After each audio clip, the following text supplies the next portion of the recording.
Hi friends, good evening to all. Welcome to one more mini log. ఏదో సరదాగా అలా own వాయిస్తో direct log చేయాలనిపించింది, చేసేస్తున్నాను అనమాట. ఈరోజు అయితే Saturday evening almost 8:30 time.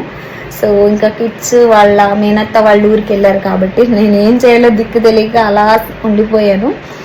So ఇంకా ఏదో ఒకటి వండుకొని తినాలి కాబట్టి ఏది చేస్తున్నానని చూపిస్తున్నాను, చూద్దాం రండి. మెంతికూరతో పప్పు చేయాలని అయితే ఫిక్స్ అయిపోయాను బేసికలీ. కానీ 30 రూపాయలు కట్ట పెట్టి తెచ్చి 2 days అయింది. ఫ్రిడ్జ్లో పెట్టాను. దీన్ని పిల్లలు లేరు అని పట్టించుకోకపోవడం వల్ల అంత ఎల్లోయిష్ అయిపోయింది. సో ఫైనల్గా ఒక కట్ట మెంతికూరలో ఇంతే దొరికింది నాకు. ఇంకా నాకు ఒకదానికి ఒక 2 times అవుతుందిలే అని చెప్పి టొమాటో ఆనియన్ అంతా కట్ చేసి పెట్టుకుంటున్నాను. కందిపప్పు అండ్ పెసరపప్పు కలిపి బాయిల్ అయితే చేసేసుకున్నాను అనమాట.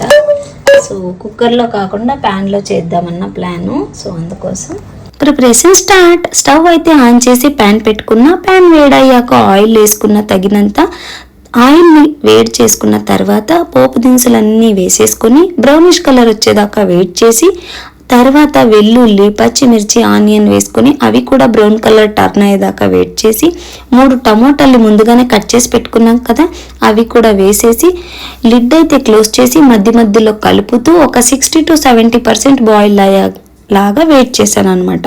సో అది బాయిల్ అయిన తర్వాత స్టవ్ అయితే సిమ్లో ఉండి ప్యాన్ అయితే స్టవ్ మీదనే ఉండి నేను పప్పు గిత్తితో ఇక్కడే వెనుపుతున్నాను అనమాట. సో ఇది ఒక 90% స్నాష్ చేసుకున్న. ఇప్పుడు ఇక్కడ పసుపు, ధనియా పొడి, చిల్లీ పౌడర్ అండ్ రుచికి తగ్గ ఉప్పు. నాకు నిజంగా వంట చేయడం వచ్చా, ఇక్కడ ఇంకా ఏదైనా మిస్ చేసుంటే కామెంట్ చేయండి. అండ్ ఇవన్నీ మిక్స్ చేసుకున్న తర్వాత ఒక పిట్టికేడు మెంతికూరను కట్ చేసి పెట్టుకున్నాను కదా, ఆ మెంతికూరను అయితే ఇక్కడ యాడ్ చేసేసుకొని మిక్స్ చేసి లిడ్ అయితే క్లోజ్ చేసి ఒక 5 minutes బాయిల్ చేసుకున్నాను అనమాట. అది కొద్దిగా బాయిల్ అయ్యి స్మెల్ వచ్చేటప్పుడు నేను ఆల్రెడీ పెసరపప్పు, కందిపప్పుని విజిల్ వేసి పెట్టేసుకున్నాను కదా కుక్కర్లో, దాన్ని అయితే ఇక్కడ యాడ్ చేసేస్తున్నాను అనమాట. వావ్, ఎమ్మి స్మెల్ అండి, నోరు ఊరిపోయేలాగా ఉంది స్మెల్కే నాకు. అండ్ ఇవంతా బాగా మిక్స్ చేసిన తర్వాత ఇక్కడ ఏదో ఒక చిన్నగా యాడ్ చేశాను, ఇదేంటి అన్నది మీరే కామెంట్ చేయాలి. వావ్, లేట్ నైట్ డిన్నర్ సూపర్గా ఉందంటే నమ్మండి.